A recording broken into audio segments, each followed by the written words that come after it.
Vai entender e repercutir um pouco mais sobre os impactos dessa trégua comercial temporária entre Estados Unidos e Canadá, agora com Josemar Franco, gerente de comércio internacional da BMJ. Bem-vindo mais uma vez por aqui, Josemar, bem-vindo. Bom dia ainda para você, quase boa tarde. Bom dia, Mariel. Como sempre, é um prazer falar com você e com a CNN. Queria muito ouvir a sua percepção diante do que a gente ouviu agora a Priscila trazendo para a gente e esses detalhes que envolvem agora as negociações, envolvendo esses 50% de tarifas, então, dos Estados Unidos com relação ao Canadá. O quanto que isso realmente pode durar, esse adiamento, por exemplo, o quanto que isso pode, inclusive, depois terminar numa negociação entre os dois países? Como é que você enxerga esse cenário?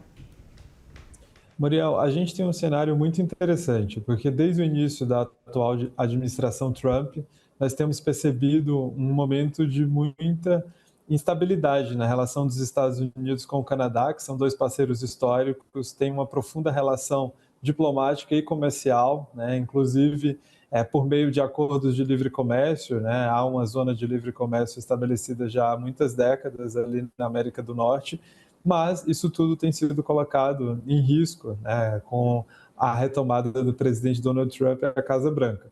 O que nós temos visto nas últimas semanas foi uma intensificação das negociações entre os dois países. Então, aqui, inclusive, pode servir, né, de lição para o Brasil, né? A estratégia que foi adotada pelo Canadá parece estar sendo assertiva, porque houve uma intensificação das rodadas, tanto técnicas quanto políticas. O primeiro-ministro Mark Carney tem mantido canais de comunicação muito próximos com o presidente Donald Trump nos últimos dias, mas além disso também os seus negociadores. Então, as duas negociadoras chefes do Canadá estão em Washington desde a semana passada, tratando, né, de todos esses pontos mais sensíveis. Nesse cenário, Muriel, é muito importante a gente destacar a excepcionalidade que seriam essas tarifas aplicadas contra o Canadá. Então, o presidente Donald Trump ele invocou, né, a seção 338, que nunca foi utilizada anteriormente por um presidente dos Estados Unidos. Ela faz parte da lei tarifária de 1930, mas nunca foi aplicada. E o que é importante de nós percebermos é que ela permite que o presidente dos Estados Unidos aplique, né, tarifas contra parceiros comerciais se há necessidade de uma investigação, de um processo robusto de investigação, como é o caso da seção 301. Então, ela possibilitaria a aplicação dessas tarifas de até 50% por decisão própria do presidente dos Estados Unidos. Então, Donald Trump tem utilizado esse mecanismo como barganha, né, junto aos canadenses, que têm sido muito duros, né? Então, o Mark Carney, apesar de ter conseguido alguns avanços mais recentes nessa negociação com os Estados Unidos, tem adotado uma série de medidas retaliatórias contra os Estados Unidos, mesmo o país sendo o seu principal parceiro comercial. Então, aqui tem alguns pontos muito interessantes que a gente pode, inclusive, levar, né, para o nosso dia a dia aqui no Brasil e aprender algumas lições dessa estratégia que está sendo adotada pelo governo canadense. Sem dúvida, super importante, até porque a gente tem discutido a questão de retaliação, ou no caso a lei de reciprocidade, e a gente fica com medo de repetir o que aconteceu com a China no passado, né? Que decidiu retaliar e as tarifas chegaram a mais de 100%, até que, enfim, depois aconteceu um recuo. E aí eu até aproveito para pegar um pouco mais sobre a sua percepção dessas dicas que o Brasil pode talvez aprender, e levando em consideração também que o Brasil não é o Canadá, né? O Canadá que tem essa relação ainda mais histórica com os Estados Unidos, são países vizinhos. Queria entender um pouco de que forma que o Brasil consegue aproveitar, talvez, o que está acontecendo entre Estados Unidos e o Canadá, até porque logo depois do anúncio das tarifas para o Brasil, das novas tarifas, o Donald Trump anunciou as tarifas para o Canadá, então foi quase que na mesma época, né? Nós temos algumas semelhanças, né, com a situação canadense, Muriel. E o Brasil não é o Canadá, assim como não é a China, né? Então, o cálculo que precisa ser feito pelo governo brasileiro, de fato, precisa ser muito estratégico. Eu acredito que a principal lição é manter diversas vias de diálogo com a administração norte-americana. Então, é importante que a gente perceba, né, que há essa conversa técnica entre os negociadores canadenses e norte-americanos, buscando alguns critérios técnicos para avançar com a negociação. No caso do Brasil, as exigências norte-americanas são muito mais amplas, então fogem muito, inclusive, da pauta comercial. Quando a gente olha, por exemplo, para as insatisfações relacionadas às decisões da Suprema Corte, né, do STF, isso perde um pouco, né, da tecnicidade de uma eventual negociação comercial. Mas, mesmo neste cenário, é possível com que o Brasil encontre caminhos técnicos e comerciais para avançar com essa negociação. A gente tem visto, né, uma grande tentativa do governo brasileiro de construir essa agenda bilateral que seja mais técnica e que fuja dessas insatisfações mais políticas, mas há uma certa resistência, né, principalmente do lado norte-americano.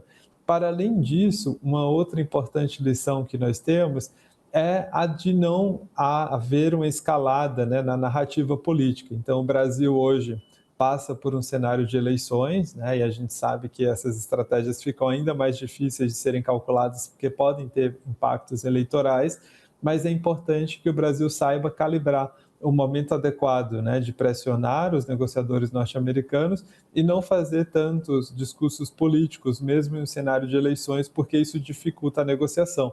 Então, a gente tem visto diversas falas do primeiro-ministro canadense Mark Carney muito duras contra os Estados Unidos, mas nos últimos dias, né, próximos dessa nova fase de negociação, ele tem deixado, né, essas falas, pelo que a gente tem acompanhado, mais para os bastidores. Então, é importante que o Brasil saiba balizar bem, né, quais serão as abordagens e não caminhar tanto por essa trilha política, né, porque ela corre o risco de ser mais inflamatória do que necessariamente resolutiva. Um ponto importante também, Muriel, é que todas essas tensões, né, entre esses dois parceiros históricos, os Estados Unidos e o Canadá, abriu uma margem para a retomada de uma negociação antiga, né, que foi iniciada em 2018 entre o Mercosul e o Canadá. Então, o Mercosul e o Canadá, em 2018, iniciaram uma negociação de livre comércio para criar uma zona de livre comércio entre o Mercosul e o nosso parceiro na América do Norte, que tinha sido deixada de lado e agora foi retomada. Pois é, e aí você falava antes também sobre o quanto que Donald Trump tem deixado de lado e tem até corrido o risco de estragar essa relação que tem com o Canadá, que a gente comentava há pouco. E aí eu lembro, logo no começo do ano passado, quando começaram essas discussões sobre tarifa entre Estados Unidos e Canadá, no Canadá mesmo, vários produtos em prateleiras começaram a ser anunciados. Esse produto é canadense, gerou toda uma questão nacional mesmo, assim, uma questão de, olha, vou comprar esse produto para ajudar, porque tem produto vindo dos Estados Unidos e eles querem nos taxar. O quanto que isso pode acabar repercutindo especificamente no Canadá, a gente sabe que aqui no Brasil não funciona exatamente assim, mas lá, dada a proximidade, dada a parceria comercial, que é muito parecida com o que a gente tem, por exemplo, entre Brasil e Argentina, que tipo de impacto, por exemplo, poderia acontecer nesse caso, nessa relação comercial ali entre Canadá e Estados Unidos, se essas tarifas realmente se confirmarem ou se, no fim das contas, vai ser possível avançar ou não com essas discussões aí das negociações.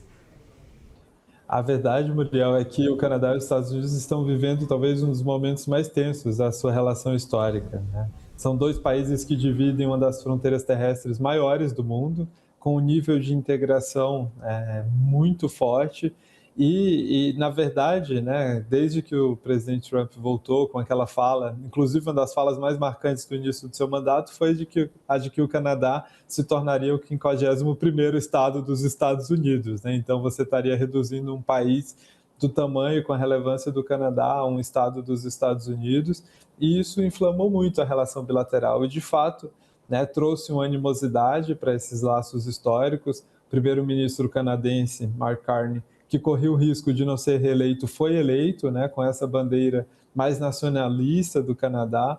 Então, há hoje um cenário de muita instabilidade, de uma relação muito inflamada e que, mais uma vez, né, traz algumas semelhanças para o que nós estamos vivendo aqui no caso do Brasil e da Argentina, mas que traz também esses aprendizados, né, de um país que, mesmo que tenha, né, um nível de dependência tão grande em relação à economia norte-americana, tem buscado mais parceiros, tem buscado estreitar laços com outras regiões. Então, o Canadá tem um acordo com a União Europeia, tem buscado avançar nessas frentes de negociações aqui com o Mercosul e com outros países asiáticos, isso tudo para diminuir a dependência dos norte-americanos, que o Canadá já percebeu que depender tanto de um único parceiro pode ser difícil em um momento em que as relações não estiverem tão cordiais, né, tão produtivas. Então, me parece que agora há um momento para a melhoria das relações bilaterais, né? O presidente Donald Trump gosta de fazer anúncios antecipados, nem sempre, de fato, houve a conclusão de um acordo, como nós vimos na questão iraniana, mas há, né, uma melhoria na relação bilateral, isso sem dúvidas. Nos últimos meses, os dois líderes estavam muito distantes. Então, agora é torcer para que esse acordo de fato entre em vigor e para que o acordo Mercosul-Canadá também avance, porque pode trazer ganhos aqui para a gente no Brasil. Perfeito. Josemar Franco, gerente de comércio internacional da BMJ, obrigada mais uma vez, viu, pela conversa por aqui e bom trabalho para você por aí nessa semana. Muriel, como sempre, foi um prazer. Até a próxima. Até, obrigada.